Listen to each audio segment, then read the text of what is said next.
Hello viewers, today I have decided to make an update video on my rainwater harvesting system. I am glad to inform that I have increased my capacity to 10,500 liters around my house and another 15,000 liters underground. But let me address the important questions first. I see that a lot of people have taken keen interest on my video. It is one of the top rated videos, and I also saw a lot of questions and comments. I'll try to address them as best as I can. Again, I have to reiterate that I am not an expert on this. I am just recording my journey into this water harvesting idea. So there will be a lot of mistakes, and if you just keep waiting for the perfect solution, it's not going to happen. We have to make mistakes. Okay, so let me start. I'll try to answer the questions one after another, the important questions and also some funny questions. Okay, so the first question that I want to address is how to keep the water clean, how to make sure that there are no mosquito larvae in this tank. So if you notice, the tank is sealed on this side and on this side and on top, and this line that delivers the water is always kept open. I tried keeping it closed, and mosquitoes manage to fly from there all the way down here and lay eggs. So I started seeing mosquito larvae in my tank, and I thought, man, how can that be? And then I realized that this water, can you see the larvae? This water that stands here contains mosquito larvae. So what I did was, I decided to keep it open all the time so that it is always dry, and once it starts raining, this is my bedroom, so I can always come out, or the person who works for me lives there in that house, he can come and simply close it. It takes 2 minutes and we don't mind getting wet. It is really pleasurable to stand in the rain. It's not a problem. So since this water has mosquito larvae in them, I am using it for irrigation. It is being used for irrigation now. So this is the first question. The easiest way is to keep your line always dry, and you shut the line after it rains. You let the water flush out for a few minutes, and then you shut the line. So once it starts raining, we shut that line over there, that gate. Then, like how you would fill petrol in a car, you simply take this and plug it in there, and once it overflows, you shut this, and now you have pure water. The way I realized how I was getting the mosquito larvae was by looking at this water. I never got any larvae here, and basically it's the same tank, the same setup, and that is because there is no standing water here. This is always open, and we shut it when after it has rained for 5-10 minutes, we come and shut it. And this is wrong too. What is happening here, it should not happen. After the water is full, you simply remove it and close this with a dummy. So that way mosquitoes cannot enter, but mosquitoes don't enter through the tank. The tank is fairly well sealed. They always enter through the water. So it should not be connected like this forever. This should be used like how you fill petrol into your car. Once it is full, you disconnect and you shut this with a dummy. And if you want to know what a dummy is, this is a dummy. Now this line that goes to that underground tank is a wet line, so I cannot do anything about it. But the good thing is that water is purely for irrigation, so I really don't mind if it has a few mosquito larvae. Even if I'm going to save clean water, it is open over there, so mosquitoes are going to lay eggs in that water, and it is what it is. Some birds come there and drink water. Maybe some insects use the water as well. So this line I cannot drain. I cannot drain this line. This line you see here, because it comes underground from that pipe over there.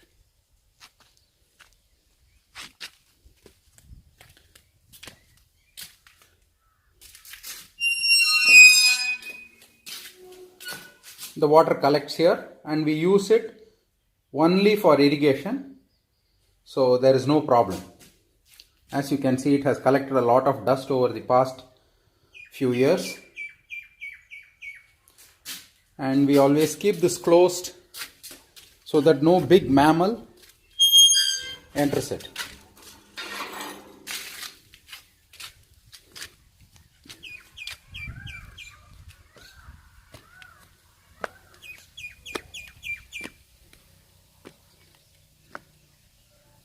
So this side of the house, it drains into the underground.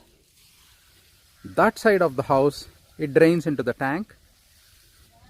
And the back side of the house, I used to collect relatively better quality drinking water, which I again filter. I filter it 3 times, then I boil it and I use it for drinking.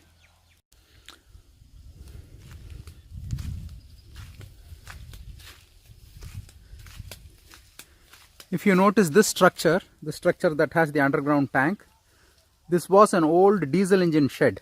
When I got this property, I did not have any electricity. I used to run a diesel engine. Anyway, someone commented that I talk too much.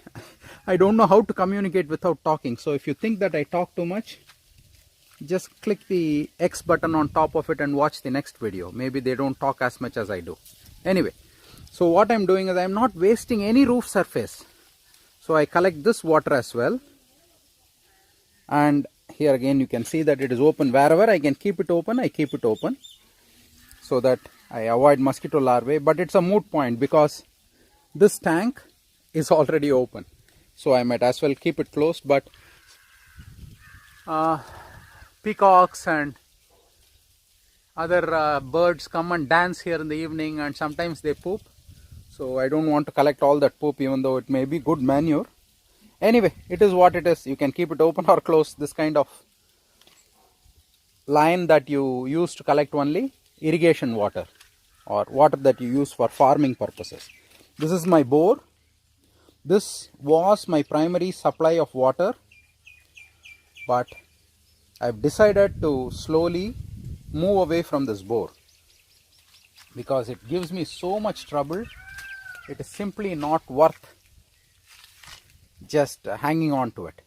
I'll use it when I feel like it, but I'm not going to rely on it as much as possible. So another thing is, where I cannot catch the water, I let it stagnate and soak.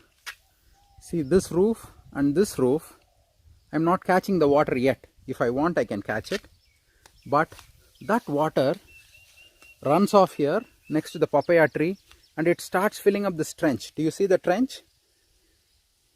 This is the trench through which this pipe runs into my underground tank.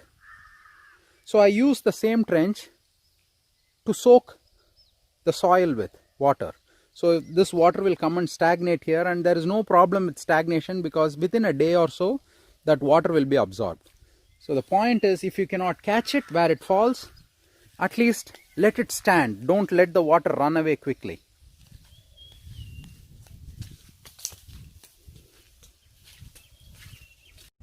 And if you notice, I've kept the tank with some trees to provide shade from the western sun. So hopefully with time I will get more shade and the tanks will be better protected from ultraviolet rays. Trees are wonderful. There are so many good things trees can do for you. So this house is where I used to live before I built that house, and this is my next project, to start collecting water from this roof so that I don't have to rely on that tank that is being pumped from the borewell over there. It's a nuisance to use 3-phase motor and all that. So if I can collect water from this roof and that roof and hold it right here, I can pump it with a small solar pump to the overhead tank. So this is the next project. I'll do it when I have the money and the enthusiasm and the mood. So whenever I see any roof that collects water, I always think, oh wow, here's an opportunity for me to collect water. So there is another tank over there that I used as a lily pond before. I may still use it as a lily pond, but I'm going to fill it with rainwater as well.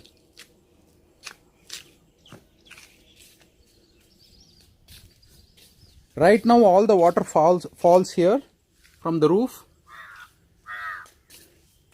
and it drains through this drain hole into this area. You can see how lush this area is.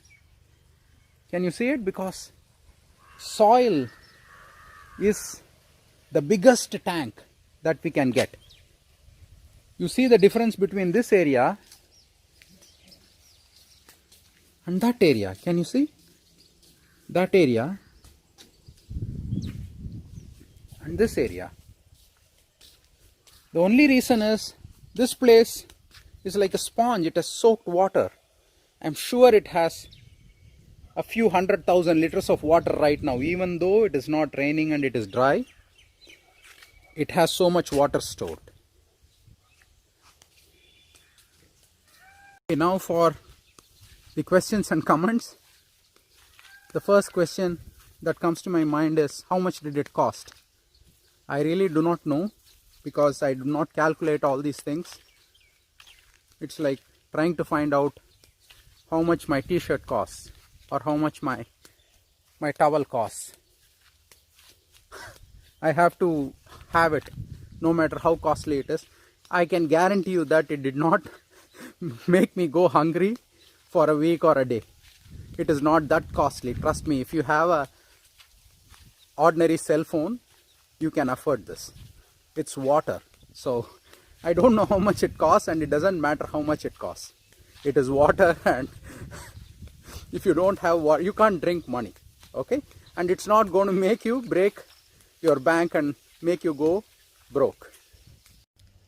The next question was, I don't know whether this person was trolling, but he said, what is the point in harvesting water and letting the water recharge into this earth? Anyway, we cannot use that water. I don't understand. I don't understand why people do recharging of groundwater.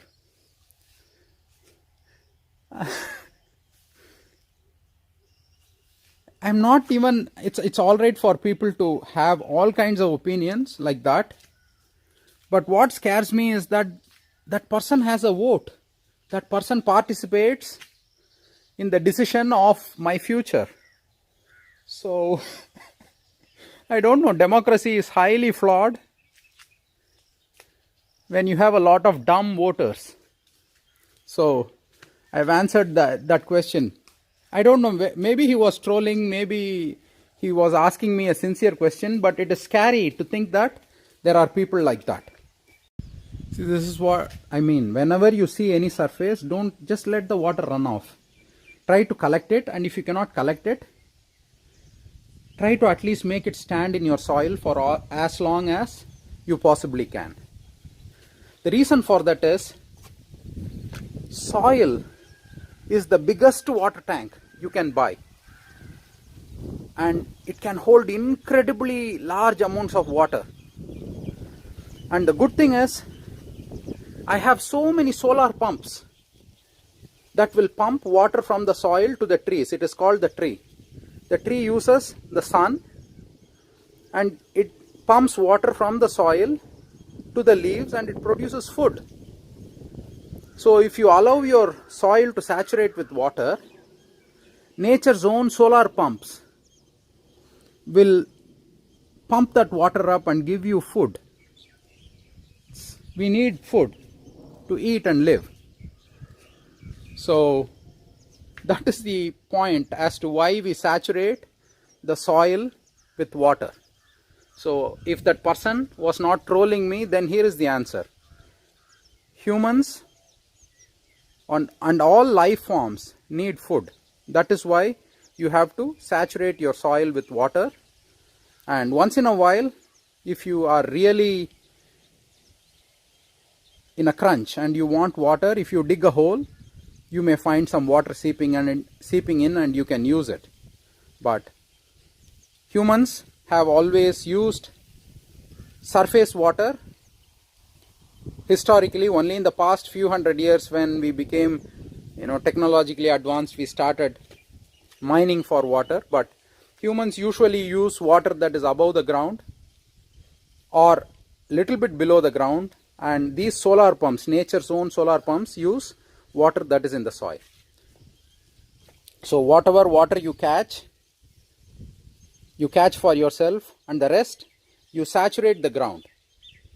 And with the rest you saturate the ground. I apologize, English is not my native language, so I have to think in my language and transliterate it in English. So don't let your water run off after your tanks are full. Make sure that it has the opportunity to stay on the ground for as long as possible. Many of you mentioned that this house is in a beautiful location. Yes, it is. I really enjoy it. But sadly, the monsoons are failing every year. And it is because of this kind of large scale monoculture water incentive cropping that the situation is becoming worse and worse. So first of all, there is less rain falling and more water being used, and the product also contains water, and millions of liters of water are shipped every day.